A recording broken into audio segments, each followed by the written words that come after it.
అందరికీ నా యొక్క ఆత్మ ప్రణామాలు. ఇంత గొప్ప ధ్యాన జ్ఞాన మార్గాన్ని మనకు అందించిన మహాత్ములైన బ్రహ్మర్షి పితామహ పత్రిజీ దంపతులకు, నాకు జ్ఞానాన్ని అందించిన బ్రహ్మర్షి తటవర్తి వీర రాఘవరావు గారి దంపతులకు ఆత్మ ప్రణామాలు తెలుపుకుంటూ ఈరోజు కార్యక్రమం స్టార్ట్ చేసుకుందాం మాస్టర్స్. ఈరోజు మనం తెలుసుకునే విషయం ఏంటంటే, భగవంతుడు మనకు ఇచ్చినటువంటి 4 బలాలు, 4 రకాల బలాలు. భగవంతుడు మనకు ఇచ్చిన 4 రకాల బలాలు. ఓకే, ఈ విషయం గురించి మనం ఈరోజు తెలుసుకుందాం. మరి భగవంతుడి గురించి మనం ఎంత నేర్చుకున్నా, తెలుసుకున్నా, మనం తెలుసుకోవలసింది ఎంతో ఉంటుంది. మరి ఈ సృష్టిలో అనంతమైన జ్ఞానం ఉంది. జ్ఞానం అంటే ఆ భగవంతుడి గురించి తెలుసుకోవడం. ఆ భగవంతుడి గురించి సరిగ్గా తెలుసుకోక అందరూ ఏమనుకుంటారంటే అనాత్మనే ఆత్మ అని చెప్తుంటారు. ఎవరు? ఈ మహర్షులు, మహాత్ములు అంటుంటారు అనాత్మనే ఆత్మ అని అనుకుంటారు అని. సరే అంటే మనలాంటి వాళ్ళు, ప్రాపంచిక జీవితంలో జీవించే వాళ్ళు అనుకుంటారు. మరి ఏమంటారంటే లేని లక్షణాలు ఆ భగవంతుడికి ఆపాదిస్తారు. భగవంతుడి గురించి పూర్తిగా అవగాహన చేసుకున్నప్పుడే మనం చేయకూడని పనులు చెయ్యం. ఏ పనులు చెయ్యాలో అవే చేస్తాం. చూడండి, మనకు పత్రిగారు వచ్చిన తర్వాత మనకేం చెప్పారు? పత్రిగారు విగ్రహారాధన కాదు, సత్యారాధన, ఆత్మారాధనే చెయ్యమన్నారు. మరి అందుకే మరి ఆ విషయం ఎప్పుడైతే తెలుసుకున్నామో మనం ఏ పని చేయాలో ఆ పని చేస్తున్నాం, ఏ పని చేయకూడదో ఆ పని మనం చేయడం లేదు. మరి నిజంగా మనమందరం భగవంతుడంటే ఇష్టమని చెప్తుంటాం, కానీ అది మన మాటల్లో కాదు, మనం చేసే పనుల్లో ఉండాలి, మన చేతల్లో ఉండాలి. మరి ఇంకా చాలామంది ఏం చేస్తారంటే భగవంతుడు నాకు ఏమీ చేయలేదు అంటుంటారు కదా.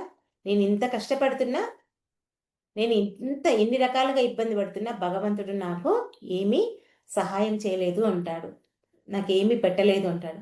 నిజంగా మనం కనుక గమనిస్తే, విచారణ చేస్తే మనకు ఎన్ని ఇచ్చాడో భగవంతుడు మనకు తెలుస్తుంది. నిజంగా కదా. మనం ఈ భూమి మీదకి రాకముందే ఏం చేశాడు? పంచభూతాల ద్వారా, ప్రకృతి ద్వారా మనకు ఎన్నో సమకూర్చాడు, మనకి ఇవ్వాల్సినవన్నింటినీ ఇచ్చాడు కదా.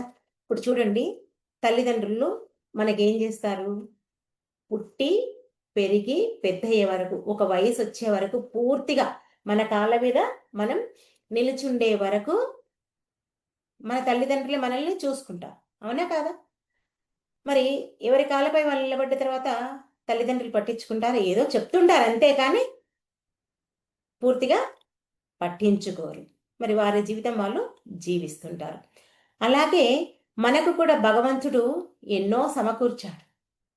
వాటన్నిటిని మనం గమనిస్తే మనకు తెలుస్తుంది. ఏంటి మనకు అంటే, మనం తల్లి కడుపులో నుంచి బయటకు రాగానే తల్లి దగ్గరే మనకు ఆహారాన్ని పాల రూపంలో రెడీ చేశాడు. తర్వాత పెరిగి పెద్దయ్యే కొద్దీ మనకు పండ్లు వచ్చిన తర్వాత, దంతాలు వచ్చిన తర్వాత మనకు ఆ దంతాలకు సరిపోయాయి ఆ పళ్ళు అనుకోండి, కూరగాయలు అనుకోండి, ఆ తినే ఆహారాన్ని, కాయగూరలను ఎన్నిటినో సిద్ధం చేశాడు. మరి అవన్నీ మనం గమనిస్తున్నామా? ఏడికెళ్ళి వచ్చాయి అవి? భగవంతుడు సృష్టించాడు కాబట్టే మనం అవన్నీ తింటున్నాము, తాగుతున్నాము, చేస్తున్నాము. మరి అలాగే ఆయన పరిమితుడు అనుకొని చెప్పేసి మనం ఒక ఫోటో పెట్టి ఆయన ఇచ్చినవి ఆయన ముందే పెడుతున్నాం. భగవంతుడు సృష్టించి ఇచ్చినవి మనం ఆయన ముందే పెట్టి, ఈ నైవేద్యం చేశాను, నేను ఆ వంటకం చేశాను, నేను ఇంత గొప్ప చేశాను, అన్ని రకాలు చేశాను అని రకరకాలుగా మనం చెప్పుకుంటున్నాం. అసలు నీదంటూ ఏమి ఉంది ఇక్కడ కదా? ఈ సృష్టి అంతా భగవంతుడే, మరి అన్నీ ఆయనే సృష్టించాడు. మరి ఆయనే సృష్టించినప్పుడు, ఆయన ఇచ్చినప్పుడు, అన్నీ భగవంతుడి అయినప్పుడు ఇక్కడ నీదేంటి గొప్ప అనేది మనం ఇక్కడ ఒకసారి ఆలోచించాలి. మరి అందుకే పుట్టపర్తి సాయిబాబా ఒక మాట చెప్పేవారు, అపరిమితుడైనటువంటి ఆ పరమాత్మను విగ్రహాల్లో ఫోటోల్లో పెట్టి పరిమితం చేస్తున్నావు కదా నీవు. మరి ఆ అపరిమితమైనటువంటి ఆ పరమాత్మను నువ్వు పరిమితంగా చేసినావు కదా. చేసినప్పుడు నువ్వింతకు ఆ పరమాత్మని గౌరవిస్తున్నట్లా లేదా అవమానిస్తున్నట్లా ఒక్కసారి మీరు చెక్ చేసుకోండి అని చెప్పేవారంట. ఎవరు? పుట్టపర్తి సాయిబాబా. మరి ఇంత లోతైన విషయాలు ఎవరికైనా అర్థమవుతాయా? ఆ విషయం ఎవరికి అర్థమయ్యేది కాదు. ఎందుకంటే అంత జ్ఞానం ఎవరికి ఉంది? మరి ఆ జ్ఞానం ఎందుకు లేదు అంటే సాధన లేదు. సాధన లేదు కాబట్టి జ్ఞానం లేదు. మరి ఇదంతా పత్రిగారికి అర్థమైంది. పత్రిగారికి అర్థమైన కారణంగా మనకేం చేశాడు? మొట్టమొదట సాధన చేయమని చెప్పాడు. ఆ సాధన ఎవరైనా సరే ధ్యానంలోకి వచ్చిన కొత్తలో 41 రోజు గంటలు గంటలు సాధన చేయండి. ఫస్ట్ చెప్తారు మనందరికి అలవాటు అయ్యే వరకు ఏం చెప్తారు పత్రిగారంటే, ఎవరి వయసు ఎంత ఉందో అంతసేపు చేయమంటారు. ఎందుకంటే గంటలు గంటలు చేయమంటే మనమంతా భయపడతాం కదా. మనకంతా ప్రపంచంలో మునిగిపోయేదే, ఎప్పుడు కళ్ళు తెరిచి చూసేదే అలవాటైపోయింది. కళ్ళు మూసి మనలోకి మనం ప్రయాణం చేస్తే ఈ ప్రపంచం ఏమైపోతుందో, నా వస్తువులు ఏమైపోతాయని బెంగపడుతుంటాం, భయపడుతుంటాం. అందుకే పత్రిగారు మనకు మొదట అలవాటయ్యే వరకు ఎవరి వయసు ఎంత ఉందో అంతసేపు చేయమన్నారు. ఆ తర్వాత మరి శారీరక పరంగా మానసికంగా పరంగా ఇబ్బందులున్న వరకు గంటలు గంటలు ధ్యాన స్థితిలో ఉండడానికి ప్రయత్నం చెయ్యమన్నాడు. మరి సాధన చేస్తే ఈ విషయాలన్నీ మనకు అర్థమవుతాయని చెప్పారు. సాధన చేయకపోతే మనకి ఏ విషయాలు అర్థం కావు. మరి సాధన కూడా ఏ సాధన చేయాలి? సరి అయిన సాధనే చేయాలి. ఏదో కాసేపు చేసి అలా వదిలేస్తే అది సరిపోదు. తీవ్రమైనటువంటి సాధన, ఆలోచన లేని స్థితికి మనం వెళ్ళాలి. మనకు గురువు ద్వారా ఆ విన్న విషయాలు మనకు బాగా అవగాహన కావాలి. ఎట్లా అవుతాయంటే సాధన చేస్తేనే, బుద్ధి వికసిస్తేనే గురువు చెప్పిన విషయాలు మనకు అర్థమవుతాయి. ఎందుకంటే ఈ ఆధ్యాత్మిక జ్ఞానం అనేది అంత ఈజీగా అర్థమయ్యేది కాదు. ఆ భగవంతుడు అంత తొందరగా మనకు అర్థం కాడు. చూడండి, మన కడుపులో పుట్టిన పిల్లలే రోజు మనం ఇంట్లో ఉంటామే, భార్యాభర్తలు, అత్తామామలు, తోటి కోడళ్ళు, ఆడపడుచులు, ఇంత ఒక కుటుంబం ఉంటాం. ఒకరి మనసు ఒకరికి ఎప్పుడైనా అర్థమవుతుందా? ఎవరికీ అర్థం కాదు.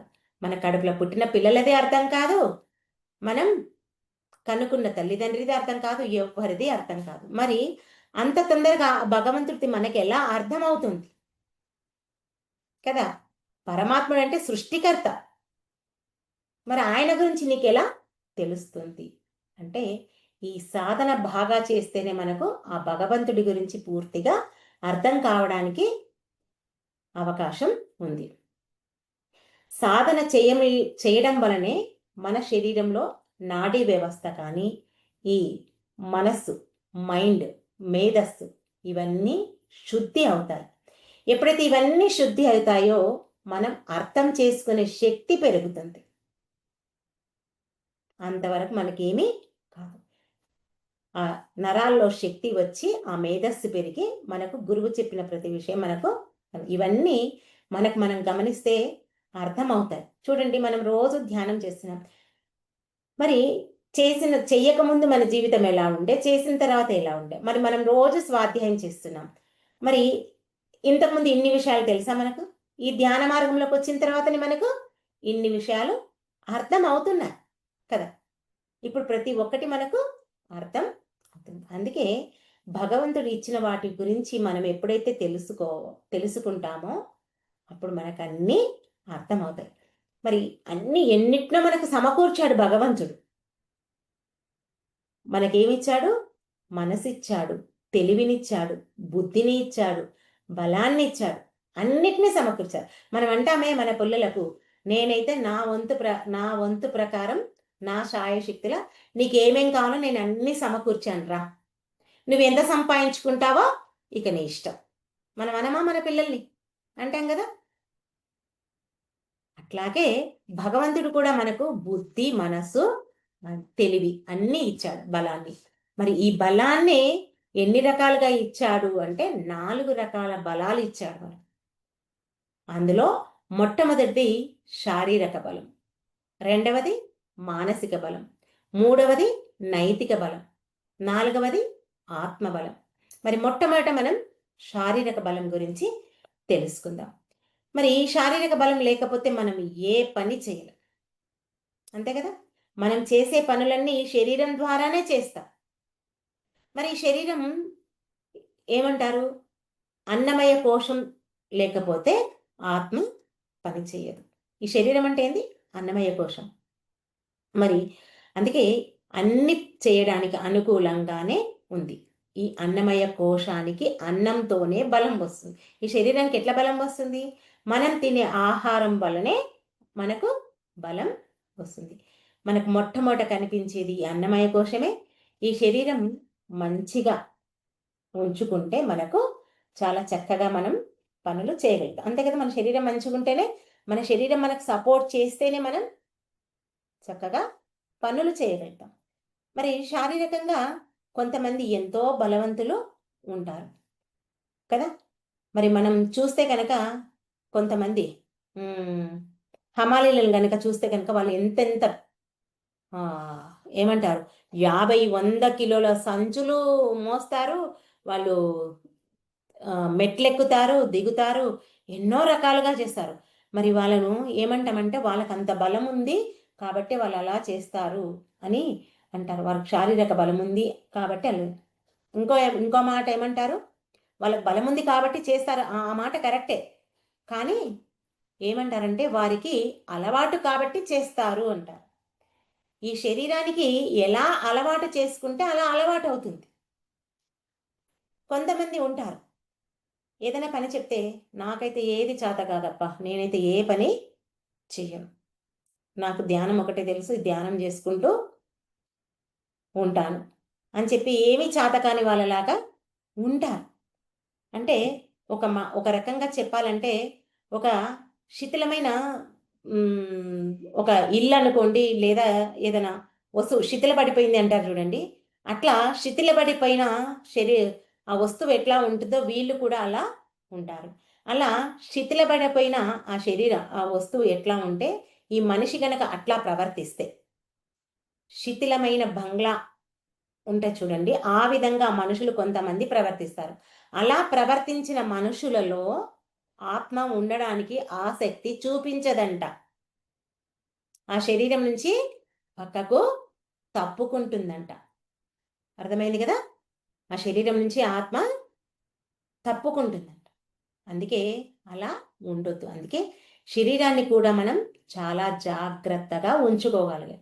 శరీరాన్ని జాగ్రత్తగా ఉంచుకోవాలంటే మనం దీనికి సరైన ఆహారాన్నే ఇవ్వాలి.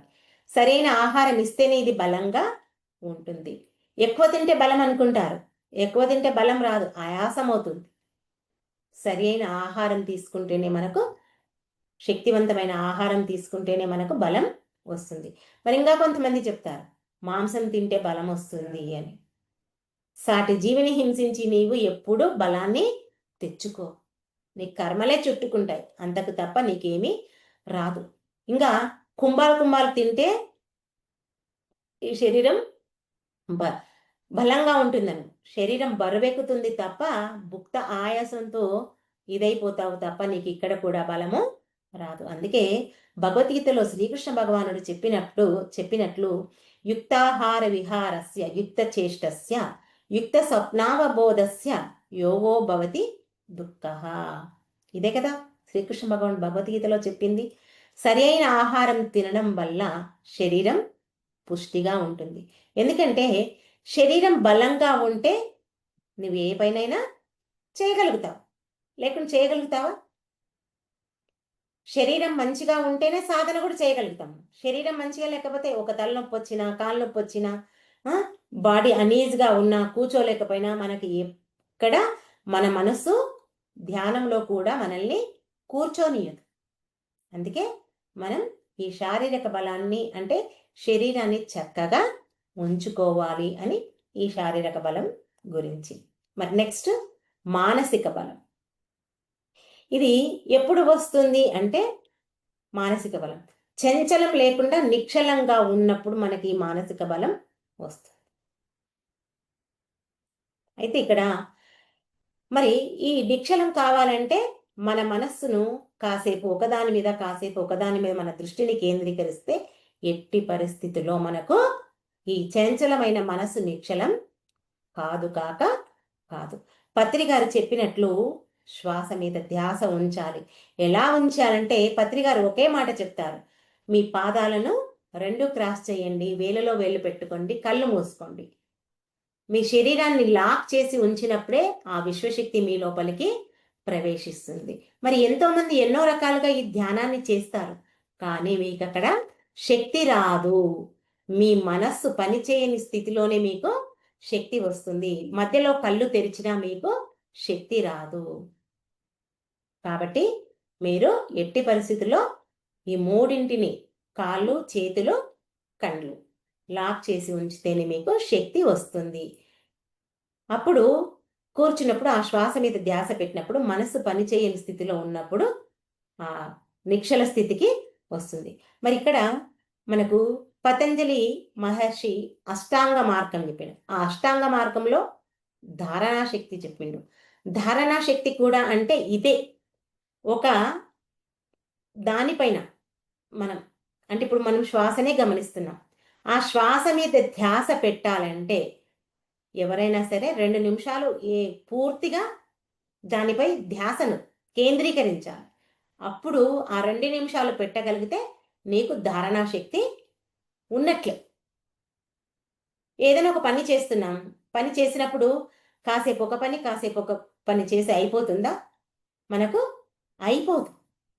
ఎప్పుడైతే నీవు ఏదైతే చేస్తున్నావో ఆ పనిపై ఏకాగ్రత కలిగి ఉంటావో అప్పుడు నీకు ఈ ధారణా శక్తి వస్తుంది. అది శ్వాస మీద ధ్యాస ధ్యానం ద్వారా మాత్రమే. ఇంకా దీనికి ఉదాహరణగా అమ్మ ఏం చెప్పిందంటే, గడ్డిపోచలు ఉంటాయి కదా, ఆ గడ్డిపోచలు విడివిడిగా ఉంటాయి. విడివిడిగా ఉన్నప్పుడు మనకి ఏమిటికైనా పనికొస్తాయా అవి? ఏం చేస్తాం, గడ్డే కదా అనుకుంటాం. ఒక చలికాలంలో చలి కాపుకుంటాంలేండి, అది వేరే విషయం. ఇంకా వేరే దేనికైనా ఉపయోగపడుతుందంటే ఏమి రాదు. మరి ఆ గడ్డినంతా ఒక దగ్గరగా చేర్చి ఆ గడ్డిని ఒక గట్టి తాడులా తయారు చేయొచ్చంట. ఆ తాడులా తయారు చేసినప్పుడు ఒక ఏనుగును కూడా బంధించే అంత శక్తి వస్తుందట ఆ తాడుకు. అట్లాగే మన మనస్సు కూడా చంచలంగా ఉన్నప్పుడు మనం ఏది చేయలేము, మనకు శక్తి కూడా రాదు. ఎప్పుడైతే మన మనస్సును శ్వాస మీద ధ్యాస ఉంచుతామో, ఆ నిశ్చల స్థితికి ఎప్పుడైతే వస్తుందో మన మనస్సు, అప్పుడే మనకు శక్తి వస్తుంది. మరి మన పిల్లలు చదువుతుంటారు. చదివేటప్పుడు మనం వాళ్ళకి ఏం చెప్తుంటాము? ఏకాగ్రత పెట్టురా, ఏకాగ్రత ఉంటేనే నీకు ఆ చదివింది బుర్రకెక్కుతుంది, నీవు ఎగ్జామ్లో మంచి మార్క్స్ తెచ్చుకోగలుగుతావు, ఇలా చదువు. ఆ చదివేటప్పుడు నువ్వేం చెయ్యి, 5 నిమిషాలు కళ్ళు మూసుకో, సాధన చెయ్యి. సాధన చెయ్యి అని చెప్పకుండా కనీసం ఏం చెప్తామని అక్కడ అంటే, కాసేపు కళ్ళు మూసుకొని ప్రశాంతంగా రిలాక్స్ అవ్వు. రిలాక్స్ అయిన తర్వాత నీ పుస్తకాన్ని నువ్వు చదువు. అప్పుడే నువ్వు చదివింది నీకు బుర్రకెక్కుతుంది అని చెప్తారు. మరి ఇలా ఎన్నో విషయాలను మనం విచారణ చేస్తే, విశ్లేషణ చేస్తే మనకు పత్రికారు చెప్పిన విషయాలన్నీ బాగా బోధపడతాయి. మరి ఈ చంచలమైన మనస్సు నిశ్చలం కావాలంటే మనం శ్వాస మీద ధ్యాస ఉంచాల్సిందే. ఒకదాని మీద కాసేపు ఒకదాని మీద కాసేపు పెట్టకూడదు. పెడితే నీకు శక్తి రాదు. ఎందుకంటే ఇక్కడ నువ్వు కొద్దిసేపు ఒకదాని మీద కొద్దిసేపు అంటే ఈ మనసు నీకు అలా చేస్తుంది. నిజంగా మన మనసు ఎలా చెప్తే మన ఇంద్రియాలు అలా పనిచేస్తుంటాయి కదా. చూడండి, కొత్తగా ధ్యానంలోకి వచ్చిన వాళ్ళు ఉంటారు. వచ్చినప్పుడు మనం ధ్యానంలో కూర్చోమంటాం. వాళ్ళు ఏం చెప్తారు? అబ్బో నా వల్ల కాదు అంటారు. ఎవరికైనా సరే కొత్తలో అలా అవుతుంది. కానీ నువ్వు నీ శరీరానికి చెప్పాలి. శరీరానికంటే నీ మనసుకు చెప్పాలి. నేనిప్పుడు ధ్యానం చేస్తాను, ఎలాగైనా సరే ధ్యానం చేస్తాను, నేను ఇందులో ఉత్తీర్ణత సంపాదిస్తాను, నేను నా మనసుని నిశ్చలం చేసుకుంటాను, నేను నా మనోశక్తికి బలాన్ని ఇస్తాను, నేను నాకున్నటువంటి సమస్యల నుంచి నేను బయటపడతాను, నాకు ఇదొక్కటే మార్గం అని నీవు ఎప్పుడైతే గట్టిగా స్థిర నిశ్చయం చేసుకుంటావో అప్పుడు నీ శరీరం ఎందుకు కూర్చోదు చెప్పండి? కూర్చోకున్నా కూర్చుంటుంది. ఇప్పుడు చూడండి, పిల్లలు చిన్నగా ఉన్నప్పుడు వాడికి ఆకలి అంటే తెలియదు, ఏడుస్తుంటాడు. వాడికి ఆకలి ఆకలి అవుతుంటది, కానీ వాడికి ఆకలి అయితే నాకు అన్నం పెట్టు అని కూడా వాడికి చెప్పడు. మనకు తెలుసు, తల్లి స్థానంలో ఉన్న వాళ్ళకు మనకు తెలుసు. తెలిసి వాడికి ఏడ్చినా సరే నాకు వద్దు అంటాడు. నాన్న నువ్వు తింటే నీకు కడుపు నిండితే నీకు ప్రశాంతంగా అవుతుంది, నువ్వు తినురా, నేను చెప్పింది వినురా ఫస్ట్ అని చెప్పి లాలించి బుజ్జగించి వాడికి చందమామను చూపించి ఎన్నో రకాలుగా వాడి కడుపు నింపుతాం. నింపిన క్షణంలోనే వాడు ఆ ఏడుపుని మానుతాడా లేదా? అట్లాగే మనల్ని ధ్యానంలో కూర్చోనియకుండా ఉన్నటువంటి ఈ మనస్సును లాలించి బుజ్జగించి కూర్చోబెడితే ఆ మనసు కూడా మన మాట వింటుంది.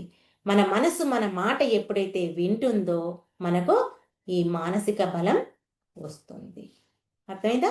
ఓకే, నెక్స్ట్ నైతిక బలం. ఇక్కడ నైతిక బలము అంటే ఇది మన క్యారెక్టర్ని, అంటే మన క్యారెక్టర్ను కరెక్ట్గా ఉంచుకోవడం. ఇక్కడ క్యారెక్టర్ అంటే ఇక్కడ కామం, సెక్స్ ఇదొక్కటే కాదు. మనకు భగవద్గీతలో పంచ మహాపాపాలు చెప్పారు. ఏంటి? అబద్ధాలు ఆడవద్దు, జూదం ఆడవద్దు, హింస చెయ్యవద్దు, మాంసాహారం తినవద్దు, ఇతరులది దొంగలించవద్దు. ఈ 5 చెప్పారు కదా. ఈ 5ంటిని మనం పాటించాలి. ఈ 5 మనలో కరెక్ట్గా ఉన్నాయనుకో మనకు ఈ నైతిక బలం ఉన్నట్లే. మరి ఈ 5ంటిని ఈ కలియుగంలో పాటించడం చాలా కష్టం. కంట్రోల్ చేసుకోవాలి, పాటించడం కాదు, కంట్రోల్ చేసుకోవడం కష్టం. ఎందుకంటే ఎక్కడికైనా వెళ్ళామంటే మనకి ఎవరైనా ఏదైనా ఒక వస్తువు ఇయ్యకున్నా ఆ వస్తువును చూస్తే మనకు తీసుకోవాలనిపిస్తుంది. ఈ మనసు అలా చేస్తుంది. మనం ఇప్పుడు ఒక గులాబీ చెట్టు ఉంది, ఆ గులాబీ చెట్టుకు పువ్వు పూసింది, దాన్ని చూసి మురిసిపోయి ఊరుకుంటామా? అబ్బా అది తెంపి మన తలలో పెట్టుకుంటే ఎంత బాగుండే అనుకుంటాం. మన మనసు అలా చేస్తుంది. అంటే అక్కడ ఇతరుల సొమ్ము నీవు తీసుకోవడానికి నీ మనసు ఉత్సాహాన్ని చూపిస్తుంది. కూరగాయలకు వెళ్తాం, వెళ్ళినప్పుడు ఆ వంకాయలు నిగనిగలాడుతుంటాయి, మనం తీసుకుంటాం, పావు కిలోనో అర్ధ కిలోనో తీసుకుంటాం. తీసుకున్నాక ఇంకా 1-2 అయితే బాగుండే అనిపిస్తుంది మన మనసు. సరే ఆ డబ్బులు ఇచ్చే లోపల ఆ రెండింటికి డబ్బులు ఇచ్చి తీసుకుంటే అయిపోతుంది. కానీ మన మనసు ఏం చేస్తుంది? ఆమె గల్లలో వేసుకునే లోపల 2 వంకాయలే కదా తీసేసి మన బ్యాగ్లో వేసుకుంటా. అంటే ఇలా ఉంటాయి అని కాదు, అంటే మన మనస్సు అలా పని చేయిస్తుంది మన ఇంద్రియాలతో. అందుకే ఏం చెప్తున్నారంటే ఈ కలియుగంలో ఈ 5ంటిని మన ఆధీనంలో పెట్టుకోవడం కష్టం అని చెప్తున్నారు. అయితే ఈ రోజుల్లో మనం అందరం సాధన చేయలేకపోవడానికి, జ్ఞానం పెంచుకోలేకపోవడానికి కారణం ఏంటంటే ఈ 5ంటిలో ఏదో ఒకటి మనలో ఉండడం వల్లనే. అంటే చెప్పాను కదా, ఇప్పుడు జూదం ఆడడం అంటే మనం ఎక్కడ జూదం ఆడతాం? మద్యపానం మనం ఎక్కడ చేస్తాం? ఇవి చెయ్యంలేండి. ఇతరులను మాంసం తినడం అంటే మాంసం తినడమే కాదు, ఇతరులను హింసించడం వల్ల కూడా, ఇతర వస్తువులను తీసుకోవడం వల్ల, ఇంకా అన్నిటికంటే అబద్ధాలు ఎక్కువ మాట్లాడుతుంటాం. మనం చాలా ఆడుతుంటాం. అది ఎంత కంట్రోల్ చేసుకోవాలనుకున్నా ఏదో ఒక రకంగా మనం మాట్లాడేస్తుంటాం. అయితే మనకు ఈ 5 లేకపోవడం, ఏ ఒక్కటి మనం పాటించకపోయినా మనకు మహాపాపం అన్నారు. అందుకే మనం సాధన చెయ్యలేము, మనం చెప్తాం, ఎంతో మందికి ధ్యానం చెప్తున్నాం, ఇంకా ఎవరు రావట్లేదు ధ్యానంలోకి అంటే ఈ 5 ఏదో ఉంటుంది ఉంటుంది కాబట్టి వాళ్ళు రాలేకపోతారు, ఆత్మను తెలుసుకోలేకపోతారు. ఈ భూమి మీద జన్మ తీసుకొని ఆత్మను తెలుసుకోకపోవడం పాపంలో కంటే మహాపాపం అంట. మన దగ్గర నైతిక బలం లేదు కాబట్టే ఈ 5 కారణం. నైతిక బలం మనలో లేదు అంటే ఎందుకు? ఈ 5 కారణం. మరి మహాభారతంలో పరీక్షిత్ మహారాజు, ధర్మరాజు మనుమడు, అభిమన్యుని కొడుకు, ఎంతో తెలివిమంతుడు, జ్ఞానవంతుడు, బుద్ధిమంతుడు. మరి ఎలా అయ్యాడు ఆయన అంతా అంటే కడుపులో ఉన్నప్పుడే ఆయన కృష్ణుని చూసేశాడంట. ఎవరు? ఆ పరీక్షిత్ మహారాజు చూశాడంట. చూసిన తర్వాత మరి భూమి మీదకి వచ్చిన తర్వాత ఎవరిని చూసినా నవ్వేవాడు కాదంట. శ్రీకృష్ణ భగవాన్ దగ్గరికి వెళ్ళినప్పుడే కిలకిలా నవ్వాడంట. అదంతా ధర్మరాజు గమనించిండంట. గమనించి కృష్ణుడికి చెప్పాడంట, బావా ఎవరికిచ్చినా నవ్వలేదు, ఎప్పుడూ నవ్వలేదు, వాడు నీ దగ్గరికి వచ్చిన తర్వాతనే నవ్వాడు. మరి ఏంటో కారణం, అందరినీ పరీక్షించి చూశాడు, నాకు తెలియదు కానీ మరి వీడికైతే పేరు పెట్టలేదు, మరి పేరు పెట్టండి అని చెప్పాడంట. చెప్తే వీడందరినీ పరీక్షగా చూస్తున్నాడు కాబట్టి చూశాడు కాబట్టి పరీక్షిత్ మహారాజు అని పేరు పెట్టాడంట శ్రీకృష్ణ భగవానుడు. మరి ఎంత గొప్పవాడు ఆ పరీక్షిత్ మహారాజు అంటే, తాతగారంత గొప్పవాడంట. మరి ఈయన కాలంలో ఏంటి కలియుగం వచ్చేసిందంట. కలియుగం వచ్చేసిన తర్వాత ఆ కలి ప్రవేశించాలి కదా. మరి ఈ పరీక్షిత్ మహారాజు ఎంతో పుణ్యాత్ముడు, ధర్మాత్ముడు, గొప్పవాడు. మరి ఆ కలి ప్రవేశించడానికి ఆస్కారమే లేదంట. ఇంత ధర్మవంతమైన జీవితం నువ్వు జీవిస్తుంటే, నువ్వు ఇలా ఉంటే నేను ఎలా ప్రవేశించాలి? మరి నాకు ఈ కలియుగంలో ప్రవేశించమని చెప్పేది ఆ పరబ్రహ్మ నాకు చెప్పాడు, నేను మళ్ళీ ఎలా ప్రవేశించాలి అని చెప్తే అప్పుడు పరీక్షిత్ మహారాజు చెప్పాడంట, ఈ 5 ఏంటివి? జూదం ఆడడం, అబద్ధాలు మాట్లాడడం, హింస చేయడం, మద్యం సేవించకుండా ఉండడం, ఈ 5 పనులు భగవద్గీతలో చెప్పినవి 5 పంచమహాపాపాలు ఎవరిలో అయితే ఉండవో వాళ్ళని ఏమీ చెయ్యవు. ఎవరిలో అయితే ఏ ఒక్కటి ఉన్నా వాళ్ళలో ప్రవేశించు అని చెప్పాడంట. అందుకే మనకు ఆ కలి ఆ రూపంలో ఏ ఒక్కటి లేకపోయినా ఆ కండిషన్ పెట్టాడంట, ఇవి ఎవరిలో ఉండకుంటే వాళ్ళలో ప్రవేశించని చెప్పాడంట. అందుకే ఈ 5 ఉన్న వారికే సాధ్యం ఏంటి? ధ్యానం చేయడం మనకు కుదురుతుంది. భగవంతుణ్ణి తెలుసుకోవాలంటే నీవు అశుద్ధమైన మనసుతో ఉంటే ఎప్పటికీ తెలుసుకోలేవు. శుద్ధమైన మనసు ఉంటేనే నీవు ఆ భగవంతుణ్ణి తెలుసుకుంటావు. ఆ శుద్ధమైన మనసు ఉన్నవాడికే ఈ ధ్యానం చేయడానికి అర్హత ఉంటుంది. అంతే. మరి సత్యహరిశ్చంద్రుని కుమారుడు కూడా లోహితాసురుడు, ఇతడు కూడా అబద్ధం చెప్పేవాడు కాదంట. మరి ఇతనికి విశ్వామిత్రుడు కొడుకు ఇతడు. తండ్రి ఎలా చెప్తాడో అలా అతడు జీవిస్తుంటాడు. అతను కూడా ఎప్పుడు అబద్ధం మాట్లాడలేదంట. మరి కాబట్టి అందుకే ఇవన్నీ ఈ సత్యాన్ని మనం గ్రహించాలి. ఇవన్నీ తెలుసుకున్నాడు ఆ లోహితాసురుడు కూడా. కాబట్టి ఇటువంటి వాటివన్నిటిని మనం గ్రహించి ఆ జ్ఞానాన్ని పెంచుకొని ఆ పరమాత్మని దర్శించే అర్హతను మనం సంపాదించుకోవాలి. అందుకే ఈ నైతిక బలం ఉండాలంటే మనం ఈ 5 పాటించాలి. మరి విష్ణు పురాణంలో అహింసా ప్రథమ పుష్పం అంటారు. మరి భగవంతుడికి మొట్టమొదట సమర్పించేది ఏంటంటే మనకు చెప్తారు గుళ్ళో అయ్యగారు, అహింసా ప్రథమ పుష్పం అని. కానీ మనకు దాని వివరణ ఎవరు చెప్పరు. చెప్తే మనకు కూడా బాగా అర్థమయ్యేది కదా. చెప్పకనే మనం ఇలా ఉన్నాం. ఎక్కడైనా ఏ మహాత్ములైనా ఏ ఉపనిషత్తులైనా అహింస అహింస అని చెప్తుంటారు. మరి భగవంతుడు ఉపనిషత్తుల ద్వారా ఇంత చెప్పినా మనం ఇంకా ఇంకా హింసను చేస్తూనే ఉన్నాం, దాన్ని మానేసుకోలేకపోతున్నాం. అందుకే మన జీవితాలంతా అస్తవ్యస్తంగా ఉన్నాయి. ధ్యానం జ్ఞానం ఎవరైతే పొందగలరు అంటే ఈ 5 గుణాలు లేని వాళ్ళే పొందగలుగుతారు. చంచలమున్న మనస్సును ఏం చేస్తారు?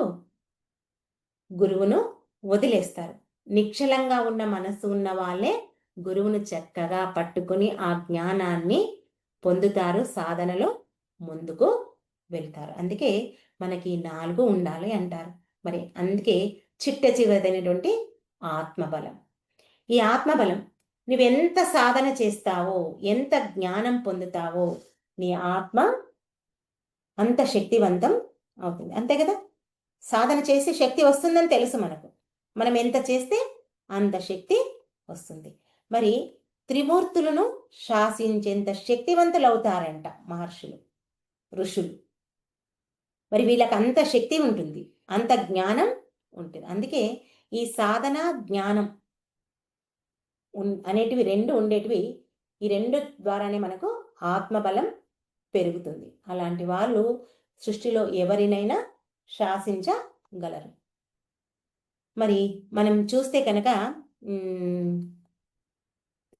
ఎవరంటే ఈ మాండవ్య మహాముని యముడికే శాపం ఇవ్వగలిగే శక్తివంతుడయ్యాడు. ఎందుకు అంటే అక్కడ ఆయన సాధన చేశాడు. అందుకే ఆ యముడిని ఏం చెప్పేశాడు? నీవు భూలోకంలో మానవ జన్మ తీసుకో అని చెప్పాడు. అంటే ఆ ఋషులకు, ఆ మహర్షులకు అంతటి శక్తి ఉంటుంది. ఆ యమధర్మరాజుకి ఇవ్వగలిగాడు. అంటే ఇక్కడ ఋషి సంకల్పం అనేది అంత గట్టిగా ఉంటుంది. వాళ్ళు పూర్ణమైన జ్ఞానాన్ని పొందుతారు. మరి ఇక్కడ పత్రిగారిని మనం కనుక గమనిస్తే అప్పట్లో పత్రిగారు ఉన్నప్పుడు వర్షం పడితే బాగుండు అని బయట మనతో అంటాడు. ఆ పాటికి వర్షానికి రమ్మని చెప్పేసి ఒక సిగ్నల్ ఇచ్చేసేవాడంట. మరి వర్షం వస్తే బాగుండు అని అనగానే శాసించగానే అలా టపటపటపటపటప వర్షం పడేదంట. ఆ గ్రీన్ సిగ్నల్ ఎప్పుడో పోయేదంట, వీళ్ళకు చెప్పే తరుణంలోనే వచ్చేదంట. మరి అంతేకాకుండా తటవర్తి రాజ్యలక్ష్మి అమ్మ ఏంటి అంటే ఆ సిలిండర్ పేలి 80% శరీరం కాలిపోయింది. డాక్టర్లు బతకదు అని చెప్పారు. మరి తటవర్తి రాజ్యలక్ష్మి అమ్మ కొడుకులు కూతురు ఏడుస్తుంటే వాళ్లకు ధైర్యం ఇచ్చాడంట. ఏమని చెప్పాడంటే, మీ అమ్మ తప్పకుండా బ్రతుకుతుంది. మరి డాక్టర్లు బతకదని చెప్పారు, ఈయన మాత్రం బతుకుతుంది అని చెప్పాడు. మరి ఎంత శక్తివంతమైన మాట! మరి ఆయన మాటకి ఎంత సంకల్పం, ఆ మాటకు ఎంత సంకల్ప శక్తి ఉంది. ఆ పత్రిగారి మాట అంత సంకల్ప శక్తి ఉంది. మరి పత్రిగారు చూస్తే కనుక మనకు మామూలు సాధారణ వ్యక్తిలా కనిపిస్తాడు. ఎక్కడో ఈజిప్ట్లో ఒక్క పిరమిడ్ ఉంది. మనం పిరమిడ్ అంటే ఈజిప్ట్లో ఉంది అని చెప్పుకునేవాళ్ళం. ఇప్పుడు ఊరూరా పిరమిడ్లే, ఇంటింటా పిరమిడ్లే. ఎప్పుడు ఏ టైంకి ఎక్కడ రావాలో అక్కడ వస్తుందని చెప్పేవాడు, వచ్చేది. మరి ఇంతకుముందు పిరమిడ్ ఎక్కడంటే ఈజిప్ట్. ఇప్పుడు ఏం చెప్తాము? ప్రతి చోట ఉంది. మరి పిరమిడ్ సృష్టికర్త ఎవరు అంటే ఏం చెప్తాం మనము? బ్రహ్మర్షి పితామహ పత్రిజీ అని చెప్తాం. అంటే ఆయన మాటకు అంత శక్తి ఉంది. ఆ పరమాత్మ, ఆ ఋషి, అందుకే ఆయన బ్రహ్మర్షి పత్రిజీ అయ్యాడు. అంత గొప్ప ఋషి కాబట్టి ఆ ఋషి సంకల్పం నెరవేటు ప్రకృతి చేస్తుందంట. వాళ్ళ అంత శక్తి సంపాదిస్తారు. వాళ్ళు కూర్చున్న చోటనే శాసిస్తారంట. అంతటి శక్తి వాళ్ళకు ఉందంట. అందుకే ఆత్మబలం ఉన్నవాడు ఏదైనా చేయగలడు, ఏదైనా సాధించగలడు. మరి ప్రతి ఒక్కరిలో ఎంతో నిగూఢమైన శక్తి ఉందంట. ఆ జ్ఞానము ఉందంట. అంతా మనలో నిక్షిప్తమై ఉంది. దాన్ని మనం సాధన చేసి దాన్ని వెలకి తీయాలి. మన సాధన చేసి దాన్ని వెలకి తీయాలి. మరి భగవద్గీతలో అర్జునుడికి విశ్వరూప సందర్శన యోగం చూయిస్తాడు కదా. మరి అర్జునుడికి చూపడం అంటే ఆయన ఎంత శక్తివంతుడైతే ఆయనకు చూపిస్తాడు. చూసి తట్టుకోగల కెపాసిటీ ఉండాలి కదా. ఈ సృష్టిలో ఎంత శక్తి ఉందో, ఆ పరమాత్మలో, ఆ పరబ్రహ్మలో ఎంత శక్తి ఉందో ప్రతి మానవులో అంత శక్తి ఉందంట. అంటే ఇక్కడ ఇంకా ఈజీగా అర్థం కావాలంటే పరమాత్మని ప్రతిరూపమే మానవుడు. ఈజీగా అర్థం కావాలంటే పరమాత్మని యొక్క ప్రతిరూపమే మానవుడు. అందుకే మహర్షులు, ఏ మహాత్ములు ఏమంటారో తెలుసా ఋషులను? అంటే భగవంతుడికి ప్రతిరూపంగా భూమి మీదకి వెళ్ళిన నీవు భగవంతుడిలా ఉండాలి, కానీ వేరే ఎలా ఉంటావు? భగవంతుని ప్రతిరూపంగా నీవు వచ్చావు ఈ భూమి మీదకి, మరి నువ్వు ఎలా జీవిస్తున్నావు? ఇవన్నీ నీకు తెలియనప్పుడు ఎందుకు పనికిరా అని మనకు, అంతే కదా. ఎంతసేపు నాకు చేత కాదు, నాకేమీ తెలియదు, నాలో జ్ఞానం లేదు అని అనుకుంటాం. నువ్వెప్పుడైతే గురువు చెప్పిన మాట విని శ్వాస మీద ధ్యాస ఉంచి ధ్యానం చేస్తావో నీలో ఉన్నటువంటి శక్తి అంతా బయటికి వస్తుంది. అంతవరకు నీకేం తెలియదు, మామూలు మానవులం అనుకుంటాం మనం.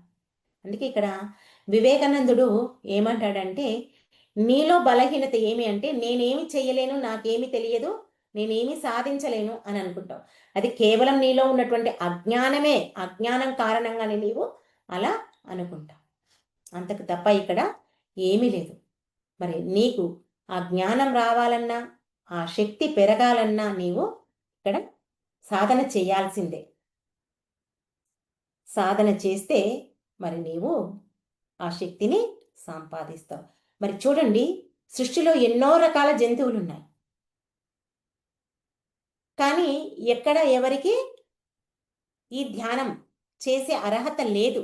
కేవలం మానవుడికి ఒక్కడికే ఆ అర్హత ఉంది. మానవుడు ఒక్కడే చేయగలడు, ఆ శక్తిని సంపాదించగలడు. మరి మనకు అంత చక్కటి అవకాశం ఉంది, కానీ ఇవన్నీ తెలియక మానవుడు నేను శక్తిహీనుణ్ణి అనుకుంటాడు. నువ్వు ఎప్పుడైతే శక్తిహీనుని అనుకుంటావో అది మరణించిన వానితో సమానం అంటాడు. ఎవరు? వివేకానందుడు. ఇది నేనన్న మాట కాదు, వివేకానందుడు చెప్పాడు. ఆ మాట తటవర్తి రాజ్యలక్ష్మి అమ్మ చెప్పింది. అమ్మ చెప్పిన మాట నేను మీకు చెప్తున్నాను. ఎప్పుడైనా సరే నేను శక్తివంతుణ్ణి అనుకుంటే ఏదైనా మనం చెయ్యగలుగుతాము, అది అనుకోకుంటే ఏమీ చేయలేం. అందుకే మనం ఎప్పుడు సరి అయిన ఆలోచనలతోనే ఉండాలి. నువ్వు ఎప్పుడైతే సరి అయిన ఆలోచనలతో ఉంటావో నీ చుట్టూ పరిసరాలు కూడా అలాగే ఉంటాయి. నువ్వు సరికాని ఆలోచనలతో ఉంటే నీ చుట్టూ సరికాని ఆలోచనలు ఉన్న వాళ్ళే నీకు ముందుకు వస్తుంటారు.